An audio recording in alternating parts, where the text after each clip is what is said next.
1199 খ্রিস্টাব্দে বখতিয়ার খিলজি বিহার আক্রমণ করে পাল বংশের সর্বশেষ ভূমিটুকু দখল করে নেয়। এরপর খিলজি 1204 সালে লক্ষণ সেনকে পরাজিত করে বাংলার কিছু অংশ দখল করে। তবে মুসলমানদের দক্ষ নৌবাহিনী না থাকায় খিলজি পূর্ববঙ্গ দখল করতে পারেনি। খিলজি তিব্বত আক্রমণ করার সিদ্ধান্ত অগ্রসর হলেও প্রচন্ড শীতে সেই অভিযানে সফল হয়নি। বখতিয়ার খিলজি ছিলেন দিল্লি সালতানাতের অধীনস্থ তুর্কি সেনাপতি। তার বাংলা অভিযানে সেনদের পতন এবং পশ্চিমবঙ্গের শাসক হিসেবে নিজেকে প্রতিষ্ঠিত করতে পেরেছিল। তিনি তার অভিযানে বাংলা ও বিহারের বিভিন্ন স্থাপনা ধ্বংস করে দিয়েছিল, যার মধ্যে নালন্দা বিশ্ববিদ্যালয় অন্তর্ভুক্ত ছিল। বখতিয়ার খিলজি তার শাসনামলে আসাম অভিযানের সময় গুরুতর আহত ও পরাজিত হন। আহত অবস্থায় 1206 সালে তার মৃত্যু হয় এবং খিলজির শাসনাবস্থা ভেঙে পড়ে। বখতিয়ার খিলজির মাধ্যমে বাংলায় মুসলিম শাসনের পথ শুরু হয়েছিল। বখতিয়ার খিলজির মৃত্যুর পর তার সহকারী শিরন খিলজি নিজেকে বাংলার সম্রাট হিসেবে ঘোষণা করে, কিন্তু আরেক সহকারী মর্দান শিরনের বিরুদ্ধে বিদ্রোহ ঘোষণা করে। তবে এক যুদ্ধে শিরন মর্দানকে পরাজিত করে। এর ফলে মর্দান দিল্লির সম্রাট কুতুবউদ্দিন আইবেককে বাংলা আক্রমণ করতে বললে আইবেক তার সেনাপতি প্রেরণ করে শিরনকে পরাজিত করে মর্দানকে দিল্লির অধীনস্থ বাংলার গভর্নর নিয়োগ করে। কুতুবউদ্দিন আইবেকের মৃত্যুর পর মর্দান বাংলার স্বাধীনতা ঘোষণা করে এবং ক্রমে অত্যাচারী শাসক হয়ে ওঠে। এর ফলে মর্দান মন্ত্রীদের দ্বারা হত্যার শিকার হয়। মন্ত্রিপরিষদ ইওয়াস খিলজিকে বাংলার সুলতান মনোনীত করে। ইওয়াস খিলজি ক্ষমতায় এসে দক্ষ নৌবাহিনী গঠন করে পূর্ববঙ্গ, উড়িষ্যা, পশ্চিম আসাম দখল করে।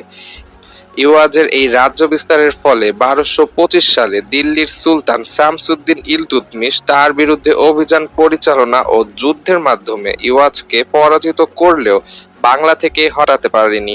তবে ইলতুৎমিশের পুত্র মাহমুদ পুনরায় যুদ্ধে ইওয়াজকে পরাজিত করে হত্যা করে এবং খিলজি শাসনের অবসানের মধ্য দিয়ে বাংলায় মামলুক শাসনের উত্থান ঘটে। দিল্লিতে একসময় মামলুক শাসনের আওতায় ছিল এবং তারা বাংলায় গভর্নর হিসেবে সুলতান তুগরল খানকে নিয়োগ করলেও 1236 সালে দিল্লির বিরুদ্ধে বিদ্রোহ ঘোষণা করে বাংলা ছাড়াও বিহার ও উত্তরপ্রদেশ নিজের দখলে নিয়ে নেয়। এর ফলে মামলুক সাম্রাজ্যের সেনাবাহিনী বাংলায় প্রেরণ করে তুগরল খানকে পরাজিত করে দিল্লির শাসন মেনে নিতে বাধ্য করে। 1251 সালে বাংলার গভর্নর মগিজউদ্দিন ইউজবাক বাংলাকে স্বাধীন ঘোষণা করে এবং বিহার, উত্তরপ্রদেশ সহ পূর্ব ভারতের এক বিরাট অংশ তার সাম্রাজ্যের অংশ করে। ইউজবাক জীবিত থাকা অবস্থায় দিল্লির সম্রাট তাকে পরাজিত করতে পারেনি, তবে আসামে বিদ্রোহ দমন করতে গিয়ে ইউজবাক নিহত হন। বাংলার পরবর্তী গভর্নর মগিজউদ্দিন তুগরল দিল্লির সুলতান গিয়াসউদ্দিন বলবনের সময় বাংলায় বিদ্রোহ ঘোষণা করে এবং দিল্লির সুলতান গিয়াসউদ্দিন পরপর 3 বার মগিজউদ্দিনের বিরুদ্ধে যুদ্ধে পরাজিত এবং নিহত হন। সুলতান গিয়াসউদ্দিনের মৃত্যুর পর তার পুত্র বুগরা খান বাংলাদেশে স্বাধীন রাজ্য স্থাপন করে এবং তিনি মাহমুদ শাহ উপাধি গ্রহণ করে এবং তার পুত্র কায়কোবাদ দিল্লির সম্রাট ছিলেন। বাংলার দায়িত্বে থাকা মাহমুদ শাহের মৃত্যুর পর রুকনউদ্দিন কায়কোয়াস বাংলার সিংহাসনে আসীন হন এবং সে সময় দিল্লির সম্রাট আলাউদ্দিন খিলজি 1301 সালে বাংলা আক্রমণ করে এক যুদ্ধের মাধ্যমে কায়কাউসকে পরাজিত ও হত্যা করে তার ভাই ফিরোজ শাহকে বাংলার গভর্নর হিসেবে নিয়োগ করে। ফিরোজ শাহ ছিলেন বখতিয়ার খিলজির অন্যতম সহকারী, যার হাত ধরে পূর্ববঙ্গ দখল ও দেব সাম্রাজ্যকে সম্পূর্ণ ধ্বংস করা হয়। আলাউদ্দিন খিলজির মৃত্যুর পর ফিরোজ শাহ কিছুদিন বাংলাকে স্বাধীনভাবে শাসন করে, তবে তার মৃত্যুর পর তার পুত্র বাহাদুর শাহ বাংলার শাসক হন। এ সময় দিল্লির সুলতান তুগলক বংশের প্রতিষ্ঠাতা গিয়াসউদ্দিন তুগলক বাংলায় আক্রমণ করে বাহাদুর শাহকে পরাজিত করে বাংলাকে 3টি ভাগে ভাগ করে: সাতগাঁও, লখনৌতি, সোনারগাঁও, এবং এই 3টি ভাগে 3 জন শাসকের হাতে তুলে দেয়। গিয়াসউদ্দিন দিল্লি ফিরে গেলে বাহাদুর শাহ পুনরায় বাংলার স্বাধীনতা ঘোষণা দেয়, তবে সাতগাঁয়ের শাসনকর্তা বাহারাম খানের সাথে যুদ্ধে পরাজিত ও নিহত হন। তুগলক শাসনের অধীনে সোনারগাঁয়ের গভর্নর ইলিয়াস শাহ পশ্চিম বাংলার গৌড় দখল করে নিজের ক্ষমতা বাড়িয়ে তুগলক শাসন থেকে মুক্ত করে বাংলায় স্বাধীন সালতানাত প্রতিষ্ঠা করেন। তিনি বিহার, বাংলা, উড়িষ্যা সহ ভারতবর্ষের পূর্বাঞ্চলের এক বিশাল সাম্রাজ্য কায়েম করেন। এছাড়া উত্তরপ্রদেশ ও নেপালেরও বিরাট অংশ দখল করে নেন। দিল্লির সুলতান ফিরোজ শাহ তুগলক আতঙ্কিত হয়ে 1553 সালে বাংলা আক্রমণ করেন। এতে ইলিয়াস শাহ বিহার ও উড়িষ্যা অঞ্চলের ক্ষমতা হারালেও বাংলার স্বাধীনতা রক্ষা করতে সক্ষম হন। ইলিয়াস শাহের পর সিকান্দার শাহ বাংলার শাসক হন এবং দিল্লির সুলতান পুনরায় বাংলা আক্রমণ করে এবং 2 বছরের যুদ্ধে আবারও দিল্লির সুলতান সিকান্দার শাহের হাতে পরাজিত হয়। সিকান্দার শাহের মৃত্যুর পর আজম শাহ ক্ষমতা গ্রহণ করে। এ সময় বাংলায় তেমন যুদ্ধ হয়নি। শাহ বংশের সুলতানগণ হিন্দুদের প্রতি ভালোবাসা ছিল, যার ফলে বিভিন্ন অঞ্চলের সামন্ত প্রভু ও সেনাবাহিনীর বিপুল সংখ্যক হিন্দু ছিল।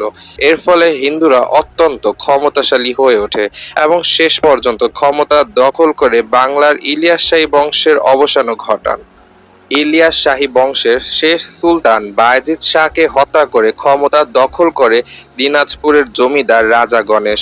পরবর্তীকালে গণেশ তার পুত্র জিতেন্দ্র দেবকে রাজা না বানিয়ে আরেক পুত্র মহেন্দ্রকে রাজা হিসেবে নিয়োগ দেয়, যার ফলে জিতেন্দ্র দেব হিন্দু থেকে মুসলিম হয়ে মুসলিম আমিরদের সহায়তায় গণেশ ও তার পুত্রকে হারিয়ে জালালউদ্দিন মুহাম্মদ শাহ নাম নিয়ে সিংহাসনে আরোহণ করেন। জালালউদ্দিন মুহাম্মদ শাহ তার শাসনকালে বিহার দখল করে নেয় এবং আরাকান রাজ্যের স্বাধীনতা রক্ষায় সহায়তা করে, যার ফলে আরাকান বাংলার একটি সামন্ত রাজ্যে পরিণত হয়। জালালউদ্দিনের মৃত্যুর পর তার ছেলে আহমদ শাহ ক্ষমতায় আসে। তিনি ছিলেন তার পিতার মতো ন্যায়পরায়ণ শাসক, তবে তার সময়কালে বিহার বাংলা থেকে হাতছাড়া হয়। সাদি খান ও নাসির খান নামক দুই অমাত্য রাজা আহমদ শাহকে হত্যা করে বাংলার সিংহাসন দখল করেন। তবে মাহমুদ শাহ, যিনি ইলিয়াস শাহী বংশের একজন বংশধর, সেই অমাত্যদের হটিয়ে বাংলার ক্ষমতা দখল করে। তার শাসনকালে বাংলায় শিল্পের বিকাশ ঘটে এবং 60 গম্বুজ মসজিদের নির্মাণ হয়। মাহমুদ শাহের পর তার পুত্র বরবক শাহ সিংহাসনে বসে, যিনি বিহার ও আসামকে যুদ্ধে জয়ী হয়ে দখল করে বাংলার সাথে যুক্ত করে। তার শাসনামলে হাবশি ক্রীতদাসদের আগমন ঘটে এবং হাবশিদের বিভিন্ন উচ্চ পদে বরবক শাহ নিয়োগ দেয় এবং এই হাবশিরা পরে এ সাম্রাজ্যের জন্য বিপদের কারণ হয়ে দাঁড়ায়। ইলিয়াস শাহী বংশে বরবক শাহের পর ইউসুফ শাহ ও সর্বশেষ ফতেহ শাহ দয়ালু ও ক্ষমতাশালী সম্রাট হিসেবে দায়িত্ব পালন করে। তবে ফতেহ শাহ সময়কালে হাবশি ক্রীতদাসেরা অত্যন্ত শক্তিশালী হয়ে ওঠে, যার ফলে রাজা ফতেহ শাহ হাবশি সেনাবাহিনী ভেঙে দিলে হাবশি সেনাবাহিনীরা রাজার বিরুদ্ধে বিদ্রোহ করে তাকে হত্যা করে বাংলার ক্ষমতা দখল করে। বাংলায় ইলিয়াস শাহী রাজবংশের পতন ঘটায়। 1500 শতকের শেষের দিকে ইলিয়াস শাহী বংশের সুযোগ নিয়ে বাংলায় হাবশি ক্রীতদাস সৈন্যরা ক্ষমতা দখল করে। মূলত ইলিয়াস শাহী বংশের সেনাবাহিনীতে তারা প্রভাবশালী ছিলেন। 1582 সালে হাবশি শাসনের প্রতিষ্ঠাতা ফখরুদ্দিন মুবারক শাহ ইলিয়াস শাহী বংশের রাজা গিয়াসউদ্দিন মাহমুদ শাহকে হত্যার মাধ্যমে ক্ষমতা গ্রহণ করেন এবং বাংলায় শুরু হয় আফ্রিকার দেশ ইথিওপিয়ার আদিবাসী হাবশিদের শাসন। তবে এই শাসনকাল 1586 সাল, অর্থাৎ 5 বছর স্থায়ী ছিল। ফখরুদ্দিনকে হত্যা করে সৈয়দ হাসান ক্ষমতায় বসলেও ইলিয়াস শাহী সুলতান আলাউদ্দিন হোসেন শাহের হাতে হাবশি বংশের পতন ঘটে। সুলতান আলাউদ্দিন হোসেন শাহ জোর দখলকারী হাবশি শাসকদের সরিয়ে বাংলার ক্ষমতা দখল করেন এবং বাংলায় শুরু হয় হোসেন শাহী রাজবংশের শাসনামল। আলাউদ্দিন হোসেন শাহ বাংলাকে আরো বেশি বিস্তৃত করে। তিনি আসাম, উত্তর বিহার ও চট্টগ্রাম জয় করেন।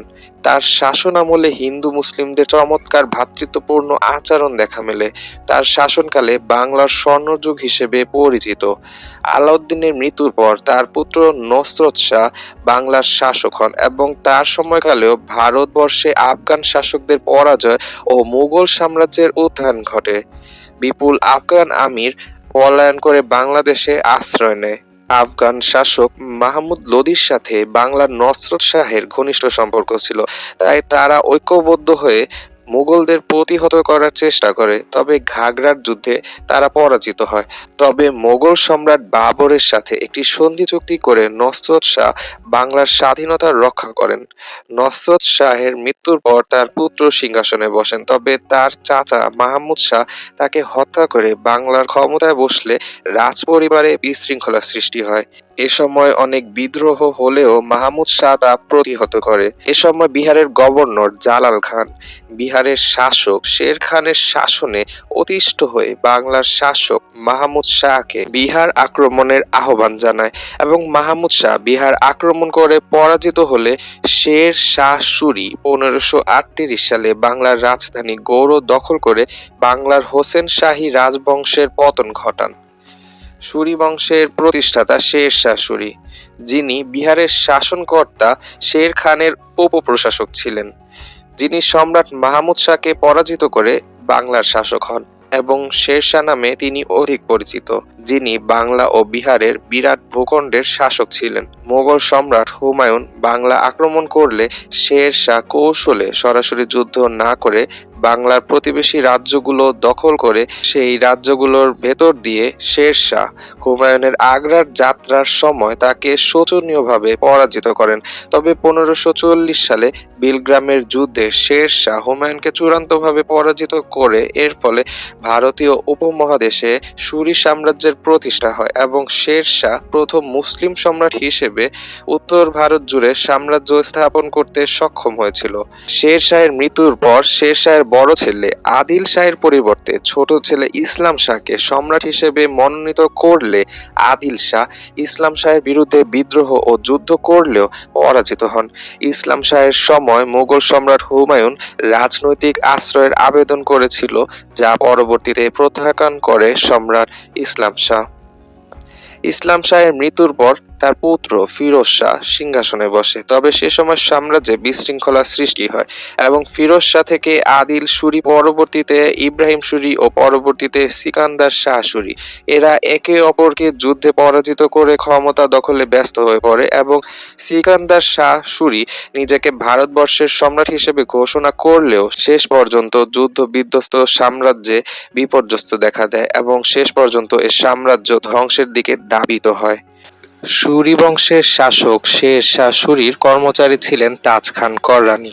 1564 সালে বাংলার দুর্বল সুলতান গিয়াসউদ্দিনকে পরাজিত করে সিংহাসন দখল করেন এবং তারপর তার ভাই সুলাইমান খান কররানী বাংলার মসনদে বসে এবং এ সময় দিল্লিতে সম্রাট হুমায়ুন মুঘল সাম্রাজ্য প্রতিষ্ঠা করে, যার ফলে দিল্লি থেকে বহু আফগান বাংলায় অভিবাসী হন।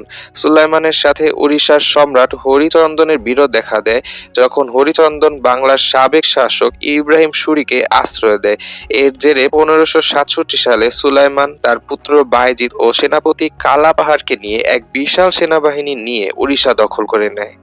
বাংলায় পর্যায়ক্রমে কররানী বংশের শাসক হিসেবে দাউদ খান কররানী বাংলা শাসন করে এবং সে সময় মুঘল সম্রাট আকবর তার সেনাপতি প্রেরণের মাধ্যমে বাংলা আক্রমণ করতে চাইলেও ব্যর্থ হন। 1574 সালে সম্রাট আকবর স্বয়ং দাউদ খানকে যুদ্ধে পরাজিত করে। তবে 1576 সালে মুঘল ও কররানীদের মধ্যে যুদ্ধ হয়, যাকে রাজমহলের যুদ্ধ বলে। এই যুদ্ধে প্রথম দিকে কররানীর বাঙালি বাহিনী বিজয় লাভ করলেও পরবর্তীতে সেনাপতি কোতলু খান ও বিক্রমাদিত্য বিশ্বাসঘাতকতা করলে দাউদ খান চূড়ান্তভাবে পরাজিত হয় এবং বাংলা, বিহার ও উড়িষ্যা সহ সমগ্র পূর্ব ভারত মুঘল সাম্রাজ্যের অধীনে হয় এবং বাংলায় কররানী শাসনের অবসান ঘটে।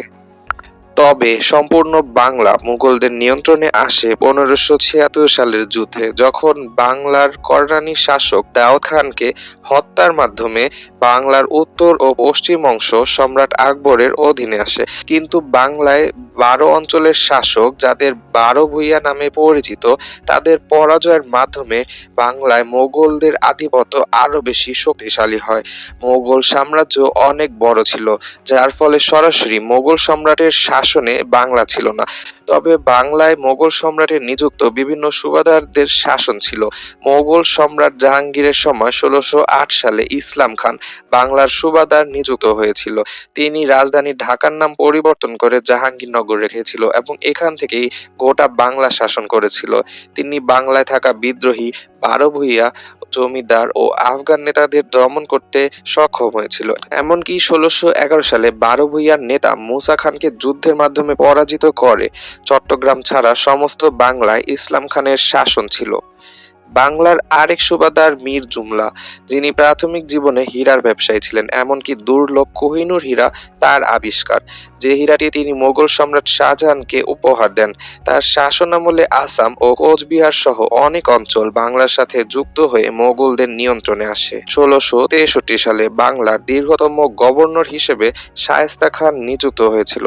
তার সময় বাংলায় সুখ শান্তি চরমে ওঠে। তার শাসনামলে ১ টাকায় ৮ মণ চাল পাওয়া যেত। আরাকান জলদস্যুদের হাত থেকে চট্টগ্রামের পুনর্দখল শায়েস্তা খানের নেতৃত্বে হয়েছিল। ১৬৬৬ সালে কাঠালিয়ার যুদ্ধে মগ বাহিনীকে পরাজিত করে চট্টগ্রাম বাংলার সাথে যুক্ত করা হয়।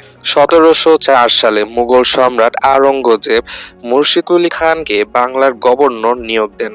১৭১৭ সালে মুঘল সাম্রাজ্যের পতন ঘটলে নবাব মুর্শিদকুলি খান সুবাহ বাংলার স্বাধীনতা ঘোষণা করেন। তার সময় বাংলা শরীয়ত অনুসারে কঠোরভাবে দেশ পরিচালিত হতো। তার সময় দেশে ব্যবসা বাণিজ্যের ব্যাপক প্রসার ঘটে। তুর্কি, পার্সি, ইংরেজ, ফরাসি বিভিন্ন জাতের বণিকদের জন্য গুরুত্বপূর্ণ বাণিজ্যের কেন্দ্র ছিল বাংলা। তার সময় হুগলি একটি বিখ্যাত আন্তর্জাতিক বন্দরে পরিণত হয় এবং মুর্শিদাবাদে রাজধানী স্থানান্তর করা হয়। মুর্শিদকুলি খানের পর তার জামাতা সুজাউদ্দিন খান বাংলার নবাব হন। তিনি ত্রিপুরা আক্রমণ ও জয়ী হয়ে বাংলার একটি সামন্ত রাজ্যে পরিণত করেন। তিনি বিদেশি বণিকদের কর ফাঁকি বন্ধ করেন। নবাব আলীবর্দী খানের সময় বাংলায় রাজনৈতিক বিশৃঙ্খলা দেখা দেয়। তার সময় মারাঠাগণ বাংলা আক্রমণ করে। তবে আলীবর্দী খান বীর যোদ্ধা হিসেবে ১০ বছর মারাঠাদের সাথে যুদ্ধ করে বাংলা রক্ষা করে। তবে উড়িষ্যা প্রদেশটি মারাঠাদের হাতে ছেড়ে দিতে বাধ্য হয়। তবে আলীবর্দী খানের পর তার দৌহিত্র সিরাজউদ্দৌলা বাংলার নবাব হন। ইংরেজ বণিকদের ষড়যন্ত্র রুখতে তিনি ইংরেজদের বিরুদ্ধে যুদ্ধে অবতীর্ণ হন। প্রথম দিকে কলকাতার যুদ্ধে ইংরেজদের পরাজিত করলেও শেষ পর্যন্ত পলাশীর যুদ্ধে ইংরেজদের হাতে পরাজিত হন। ফলে বাংলায় নবাবী সাম্রাজ্যের পতন ঘটে। মূলত সিরাজউদ্দৌলার বিরুদ্ধে অভ্যন্তরীণ ষড়যন্ত্র ও সেনাপতি মীর জাফরের বিশ্বাসঘাতকতা। ১৭৫৭ সালে পলাশীর প্রান্তরে নবাব সিরাজউদ্দৌলার পরাজিত হওয়ার মূল কারণ। ইংরেজরা তাকে হত্যা করে মীর জাফরকে নামমাত্র শাসক বানালেও ক্ষমতা থাকে ব্রিটিশদের হাতে। ১৭৬৪ সালে নবাব মীর কাসিম, মুঘল সম্রাট শাহ আলম এবং ঔদের নবাব সুজাউদ্দৌলা একজোট হয়ে ব্রিটিশদের বিরুদ্ধে যুদ্ধ করলেও পরাজিত হয়। এরপর থেকে বাংলার সম্পূর্ণ শাসনভার ব্রিটিশদের হাতে চলে যায়।